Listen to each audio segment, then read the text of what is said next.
everyone. Welcome to the Elevate Your Style show.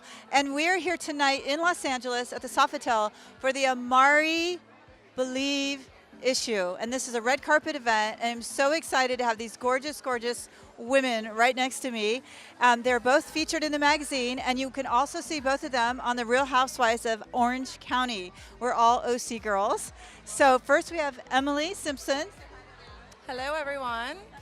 And then, okay, Gina. I know, I was... Go for it, girlfriend. Okay.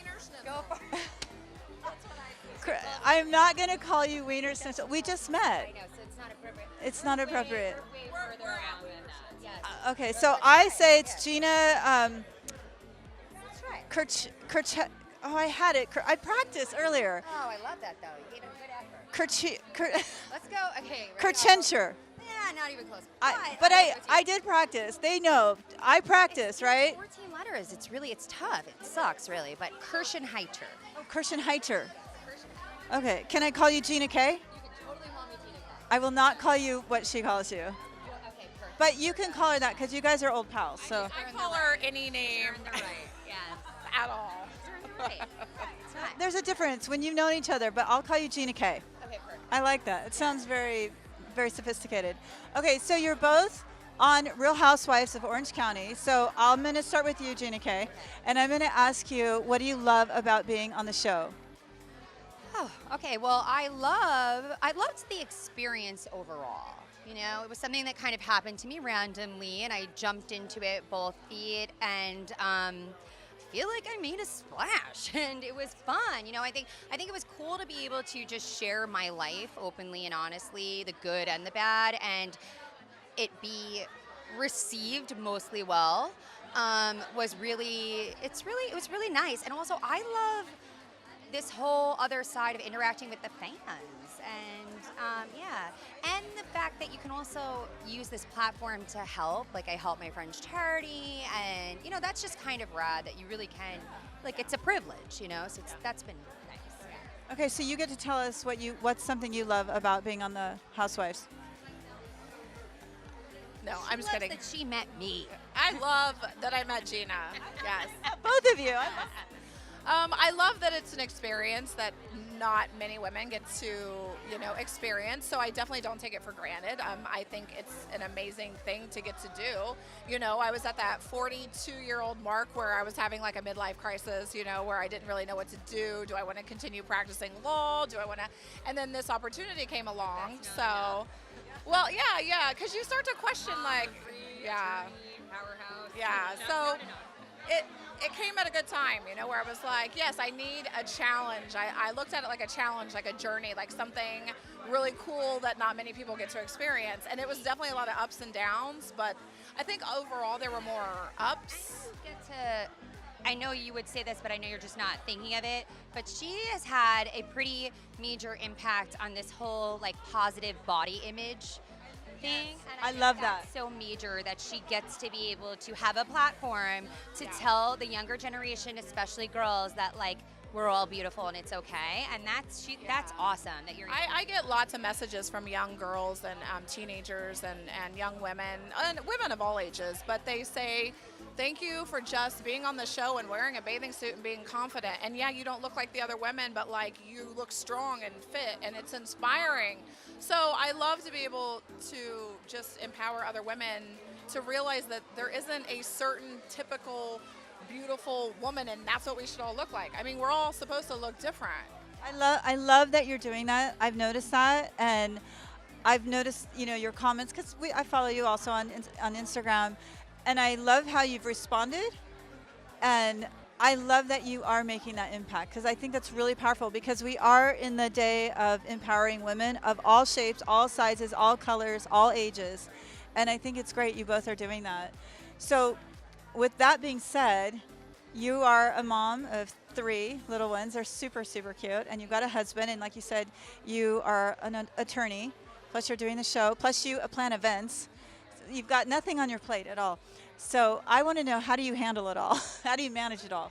You know what? The only way I think to handle it, and Gina has 3 little kids too, so she understands as well. But I feel like you just try to make it through each day. Like, if you look at it like in long term, it's very overwhelming. But I really literally get up every day and think, I just got to get them breakfast. And then I got to get them in the car. And then I got to get to work. And if you take it in small increments, then I feel like it's manageable. So that's what I try to do. So you focus on the step you're in. Yeah. And that's it. I just try to accomplish small steps each day until we get to bedtime. And then I'm like, woo. I did it. And tell us about you, because you have children and you're married and you've got a lot going on too as well. Yeah, I'm going through a divorce, so that's been aces, you know. No, no, but actually it's been fine. Like we are restructuring our family. That's what we're doing, you know. And we have love and respect for each other and for our children and our family, and we will always remain a family. But we are just shifting the way that the family looks. You know, and it's a lot, and Matt is up in northern LA a lot, and so I, like Emily, just take it one day at a time. I call her to complain a lot. That helps, you know. Little girlfriend venting. I'm gonna pull my hair out today, you know, but you know, it's hard. She and I FaceTime a lot, which is hilarious because when we FaceTime, we look like homeless people. Like, I'm not even joking. Like, Don't look like this. No, we don't look like this. Like, hair not washed for days. Like, you know, I mean, it's bad. And I'm like, you are so hot. That's great. But this is these are the real housewives of Orange County. Housewives of Orange County. I drive a minivan, people. Yeah, there you go. Like, I'm keeping it real up in here. That's a little too real for me. Yeah, she's terrified of it, but I had no choice. But I like how you said you'll always be a family, but you're redefining how that looks.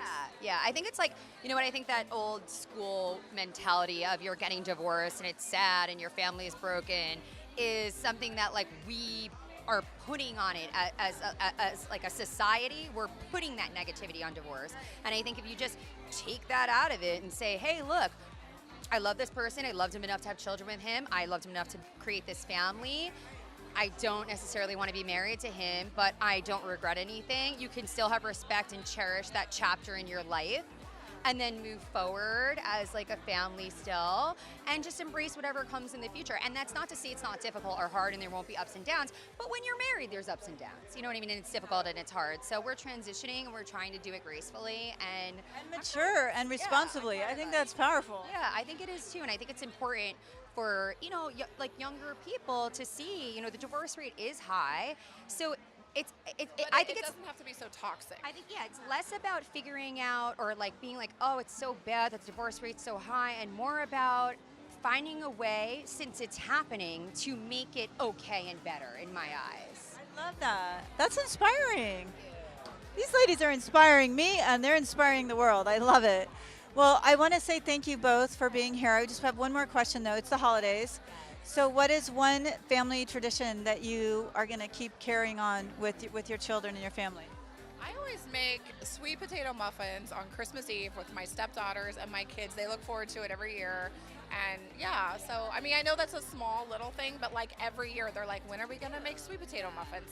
So yeah, it's just a fun little thing we do. Yeah. I love that. And what about you? I'm going to host Christmas Day. We're going to host it together. I'm going to have a lot of friends over, and I'll be cooking all my Italian go-tos, and, you know. Okay, I want to come over. Yeah. I know, me too. And also, this is the first year that we did the elf on the shelf. Oh, I love Elf on the Shelf. It's so we'll cute. Be doing that because it's super fun. Got to move them around every night, and it's cute. I like it. And then you forget, and you're like, shit, and you run out to like, I'm sorry. I can't curse. No, it's all right. It's all good. Well, thank you so much for taking the time. And both of these ladies can be seen in the Mari magazine. No, actually, Emily. Oh, Emily. Oh, maybe one day. you are. You will be. I thought you were in it. I'm a You should be in it. It's okay. Okay, next issue. I'm here for supporting. Yes. Well, they both can be seen next season on Real Housewives, right? Well, we hope. Okay, to be continued. To be continued. Yeah. Okay. Well, we will keep you posted on See that. us somewhere sometime. Definitely, and we'll see you definitely in Orange County, right, ladies? Yes. We're sure Yes. about that. All right. Thank you so much. Thank you. Thank you. So say goodbye to everyone. Bye, guys. Bye. Thank you.